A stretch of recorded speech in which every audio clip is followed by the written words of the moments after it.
Hi guys, welcome to a new track guide video. So today we are at Silverstone and I've run a few laps, so let's get started.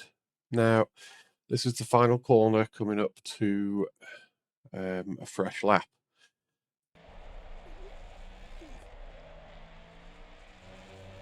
So I'll slow it down as we get to corners. We'll go through it corner by corner.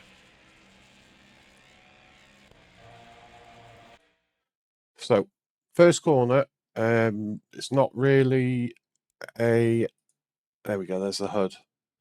You're not really doing any heavy braking, it's just a light bit of braking to help turn in and a little trail brake. Then get on the power as soon as you can. Before the apex, I try and aim for, and just try and carry as much speed as you can into it. Don't stamp on the throttle really aggressively, because that's when you're likely to run wide, because you're unloading the front of the car a little bit, making it lift, leaving you with less grip for actually turning. So I'm in third here. Most cars are fourth gear. This is more specific to the Mustang being in third. So try to stay off these little sausages here, especially in something mid-engine, because it can upset the car. And yeah, especially at the start of a race, if you've got someone on the outside and it causes you to bounce, then you're likely to take somebody out. So this is, let's just go back a second.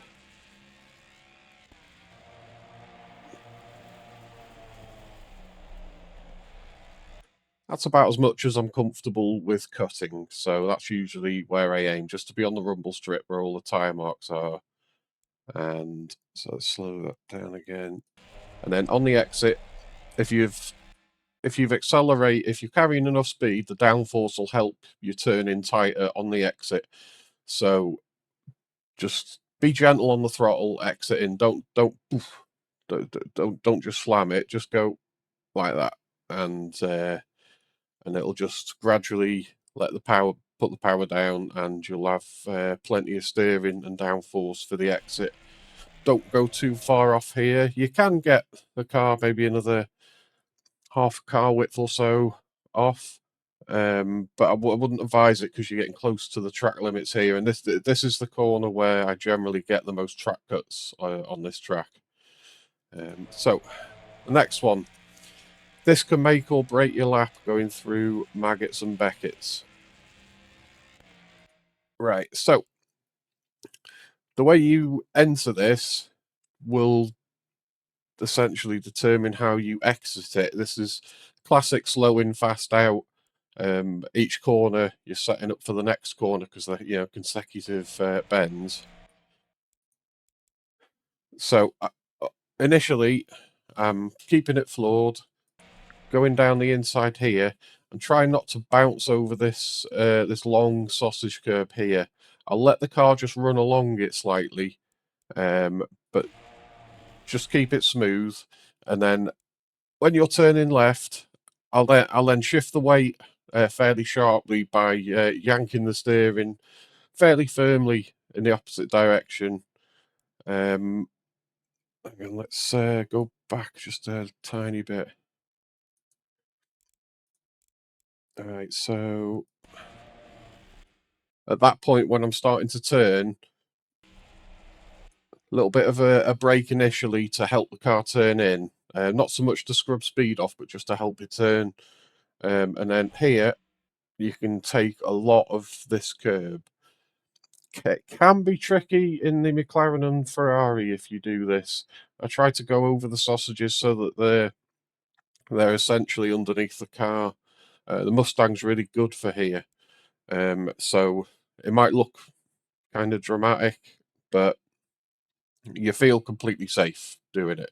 But yeah, be careful I don't go this far over the inside in when I'm driving, say, the Ferrari, for example.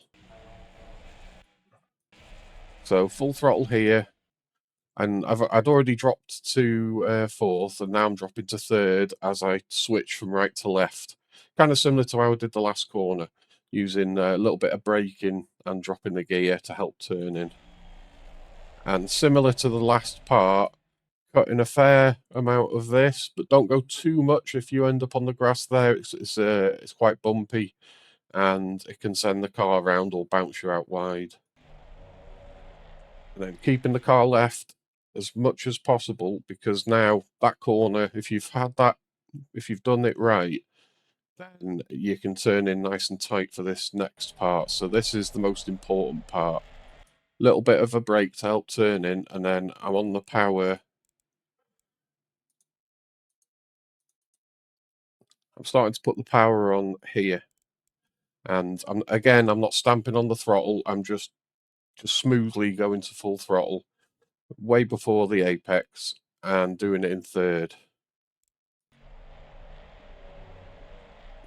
Taking a fair amount of the inside, and then let the steering open up on the exit. You can get all the way onto this curb, but don't touch that grass that's wider. And then as you exit this, you want to be going in as much of a straight line as you can, so that you're giving as little steering input as possible. And you do not lose any speed when you go over this part of the grass. So I'll take this part of the grass pretty much every lap, as long as I'm not battling with another car.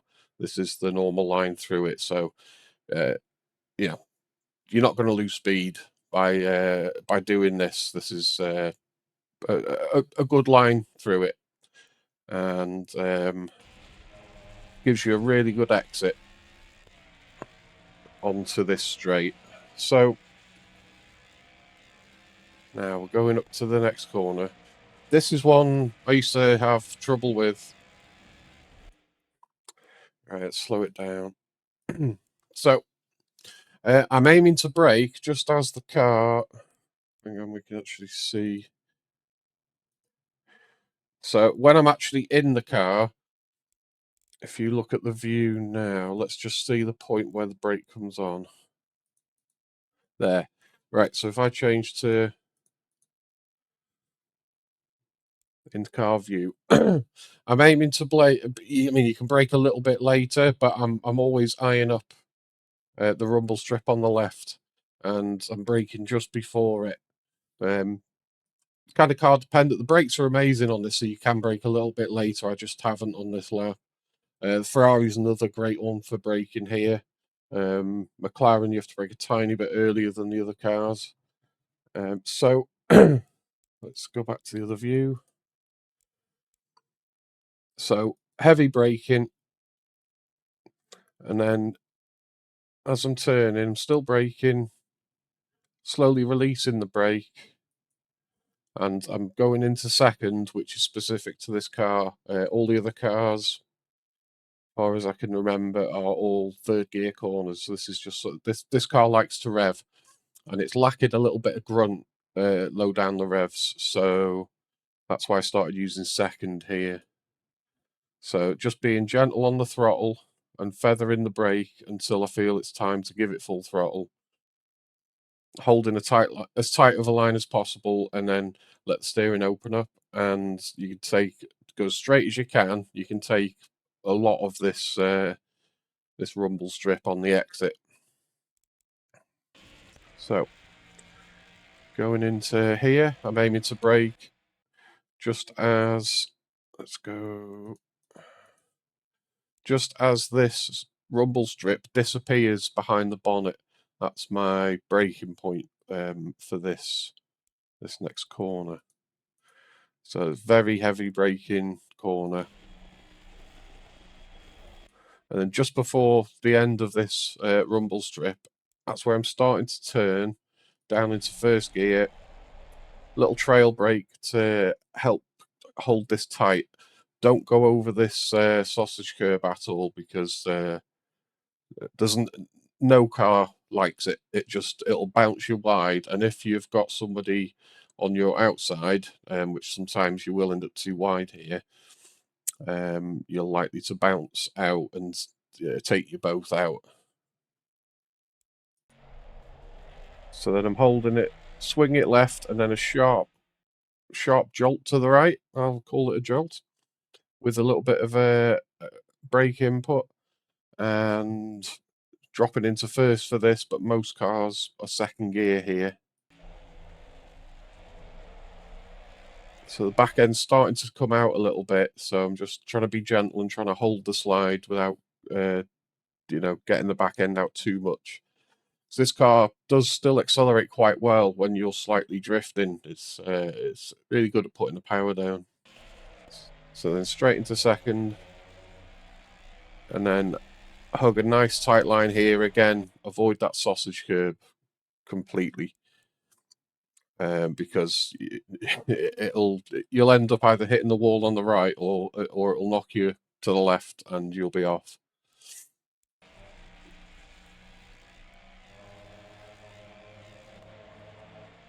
Speed it up.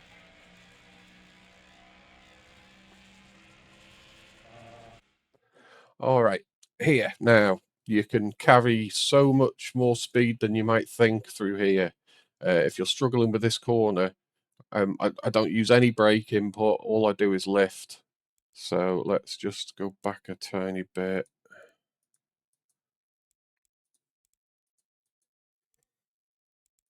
All right.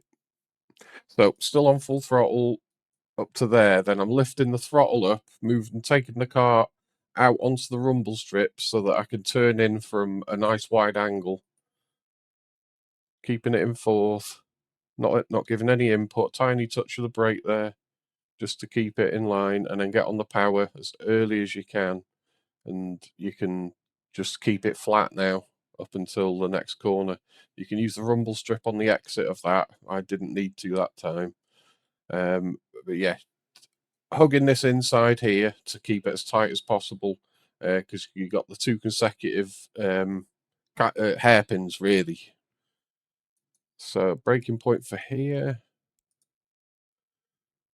It's another one where,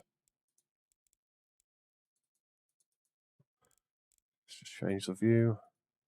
Another one where the rumble strip is starting to disappear behind the bonnet. That's my breaking point for here.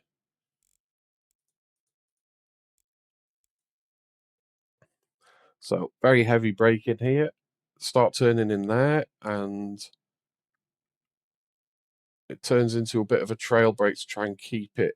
Try not to go too deep. You want to hug this inside as tight as you can, and then let the car swing out to the left a little bit. Don't go too far out to the left. And again, I'll move it out to the right to swing it in for the next corner. I've gone a little bit wider than I needed really here. But yeah, so getting onto full power there. Just get on the power as early as you can. And you see the back end starting to drift out. So I'm just slightly correcting it. And then full throttle. You can cut plenty of this. You can take the whole car over that part. Flat out down to the next one. Now we're down to the last two bends.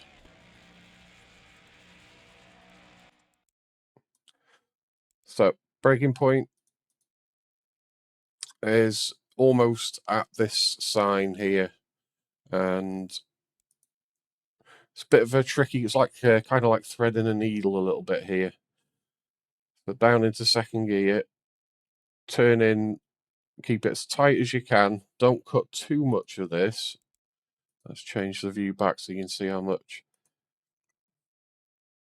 If you cut any more than that, then I'm quite close to a track cut there. So this is as much as I'll cut.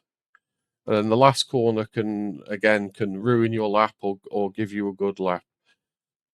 So setting up for this corner, I try and do a double apex of this corner, which I do in every car really.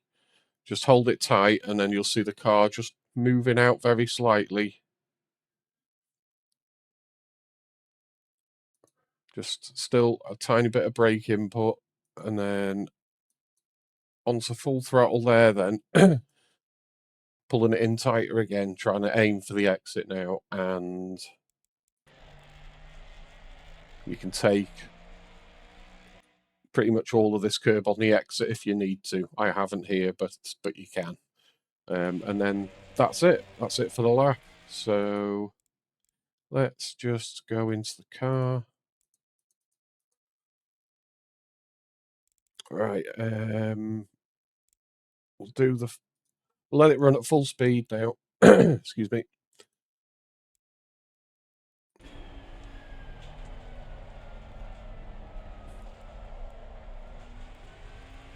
Okay.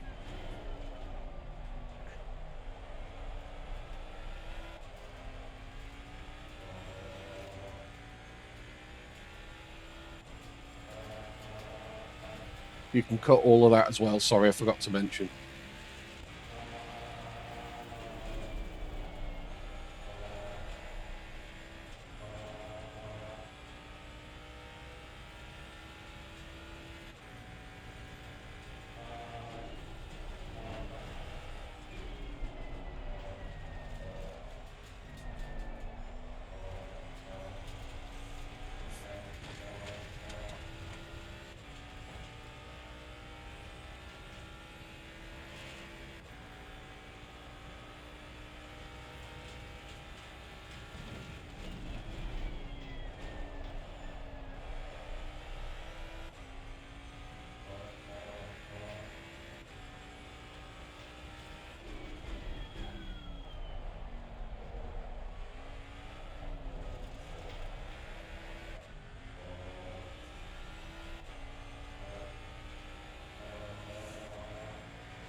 And there we go. That's the full lap. The just for reference, the lap time was 1:57.525. Still plenty of time to be gained from a few corners there, but yeah, that's how it's going in the Mustang. So hopefully that'll help some of you guys. I'm absolutely loving the car. I absolutely love this Mustang. So I'm hopefully going to enjoy it in the Tuesday League. So there we go. That's it for today. And thanks very much for coming. And I shall see you soon. Take care.